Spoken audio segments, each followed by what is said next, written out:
JDU सांसद देवेश चंद्र ठाकुर के बयान पर विवाद बढ़ गया है। सियासी गलियारे में देवेश चंद्र ठाकुर के बयान की किसी ने आलोचना की तो कोई उसे उनका दुख बता रहा है। केंद्रीय मंत्री गिरिराज सिंह ने क्या कहा देवेश चंद्र ठाकुर को लेकर, सुनिए जरा। हम आपको गाली भी नहीं देते, आपके साथ तकरार भी नहीं करते, तो एक ही कारण है कि एनडीए और भारतीय जनता पार्टी को आपने इसलिए वोट नहीं दिया, मुस्लिम समाज ने, कि वो गजबाए हिंद चाहते हैं। हिंदुओं की आज गाय माता को काटा है, कल मेरी माता को काटेगा। और वही लोग हैं जो इस्लामिक स्टेट और गजबाए हिंद की कल्पना कर रहे हैं। जिन लोगों के बारे में कहा गया है, कुशवाहा हो, यादव हो, मुस्लिम हो, चाहे सूरी समाज के लोग हो, ऐसा नहीं है कि कोई किसी का भाग्य दिखाता है।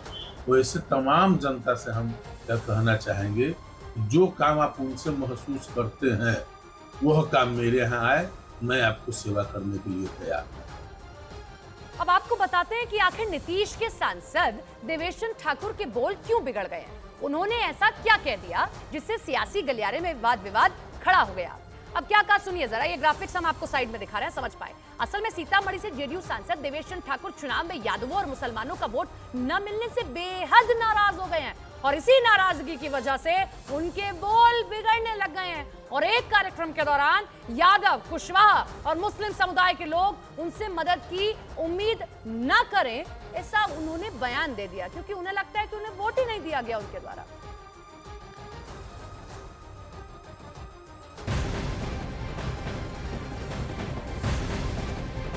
99 सांसद कांग्रेस ने हासिल किए। बड़ी खुशी मनाई कि हमने बहुत अच्छा चुनाव लड़ा, लेकिन बावजूद इसके अभी भी वरिष्ठ नेताओं का पार्टी छोड़ने का सिलसिला खत्म नहीं हुआ है। कांग्रेस को झटका लग रहा है। दिल्ली सटे हरियाणा में जहां कांग्रेस के दिग्गज नेता किरण चौधरी ने पार्टी छोड़ दी, और कांग्रेस के लिए दूसरा झटका यह है कि आज किरण चौधरी अपनी बेटी के साथ बीजेपी ज्वाइन करेगी। आज सुबह 10 बजे बेटी श्रुति के साथ किरण चौधरी बीजेपी का दामन थामने वाली है। दरअसल हरियाणा में इस साल अक्टूबर में होने विधानसभा के चुनाव। किरण चौधरी की बेटी श्रुति चौधरी कांग्रेस की इस वक्त हरियाणा इकाई की कार्यकारी अध्यक्ष हैं। श्रुति चौधरी सांसद भी रह चुकी हैं और किरण चौधरी हरियाणा के पूर्व मुख्यमंत्री बंसी लाल की पुत्र वधू हैं। किरण चौधरी को कांग्रेस के वरिष्ठ नेता भूपेंद्र सिंह हुड्डा के बीच जो अनबन है वो किसी से छिपी नहीं है, जग जाहिर है। ऐसे में किरण चौधरी का अपनी बेटी के साथ बीजेपी में शामिल होना कांग्रेस के लिए विधानसभा चुनाव से पहले एक बहुत बड़ा झटका है।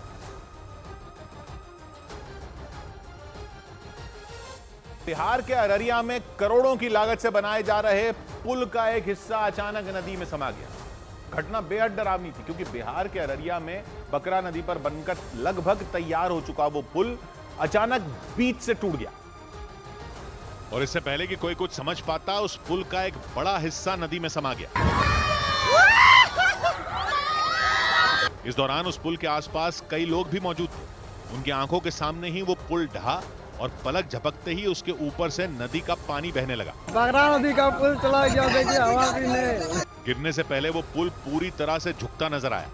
नदी के बीचों बीच मौजूद सीमेंट से बना भारी भरकम पिलर भी उसे संभाल नहीं पाया, क्योंकि पुल का वो हिस्सा धीरे धीरे नदी की तरफ झुकता गया और फिर अचानक वो पुल बीच से टूटा और नदी में समा गया।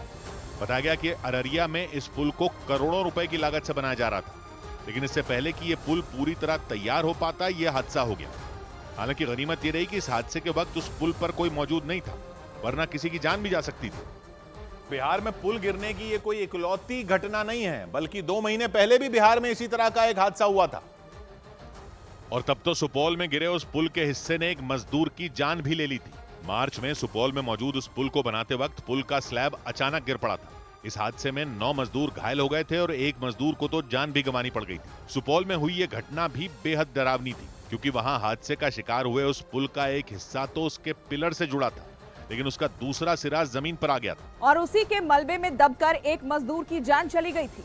इसके अलावा पुल टूटने की ऐसी ही एक खौफनाक घटना पिछले साल जून के महीने में हुई थी। तब बिहार के भागलपुर में गंगा नदी पर बन रहे एक पुल के टूटने से लोगों की सांसें अटक गई थी, क्योंकि वो पुल इतनी भयानक तरह से नदी में समाया था जैसे कोई जहाज डूबता है। वो हादसा इतना डरावना था कि देखने वालों की रूह कांप उठी थी। सोशल मीडिया पर भी इस हादसे के कई वीडियो वायरल हुए थे, क्योंकि पलक झपकते ही वो भारी भरकम पुल अचानक गायब हो गया था। ओडिशा के बालेश्वर में दो समुदायों के बीच हिंसक झड़प हुई, जिसकी वजह से पूरे इलाके में तनाव फैल गया। आरोप है कि दोनों समुदायों के लोगों ने एक दूसरे पर जमकर पत्थर फेंके, जिसमें कई लोग घायल हो गए। जानकारी के मुताबिक झड़प तब हुई जब वहां के एक नाले में खून बहता दिख एक समुदाय से जुड़े लोग भड़क गए। दावा किया गया कि उसी दौरान दूसरे समुदाय के लोग भी वहां पहुंच गए, जिसके बाद उनके बीच झगड़ा शुरू हो गया। लेकिन हालात तब बिगड़ गए जब चंद मिनटों के अंदर दोनों समुदायों के लोगों ने एक दूसरे पर ईंट पत्थरों से हमला करना शुरू कर दिया। वहां से आई एक तस्वीर में कई लोग ताबड़तोड़ पत्थर फेंकते दिखाई दिए। जवाब में दूसरी तरफ से भी दूसरे समुदाय के लोग उन पर पत्थरों की बारिश करते नजर आए। दोनों समुदायों के लोग काफी देर तक सड़क पर आमने सामने रहे।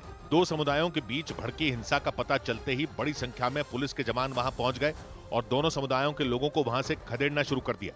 आरोप है कि इसके बाद भी एक समुदाय के लोगों ने कुछ गाड़ियों में आग लगा दी। हालांकि बाद में किसी तरह पुलिस ने हालात संभाल लिए, लेकिन हिंसा की वजह से पूरे इलाके में तनाव फैल गया। मामले की गंभीरता को देखते हुए चप्पे चप्पे पर पुलिस के जवान तैनात कर दिए गए। खुद पुलिस के बड़े अधिकारी डंडे लेकर लोगों को खदेड़ते दिखाई दिए। लाउडस्पीकर की मदद से भी लोगों को घरों से बाहर न निकलने और भीड़ नहीं लगाने की चेतावनी दी गई। एतद्वारा सर्वसाधारण को जणाई दिया जाउछि कि बंकागजरी छक ठारू गबगा छक पर्यंत 144 धारा जारी कराई। हिंसा रोकने के लिए इलाके में धारा 144 लागू करने के साथ साथ मोबाइल और इंटरनेट सेवा बंद कर दी गई।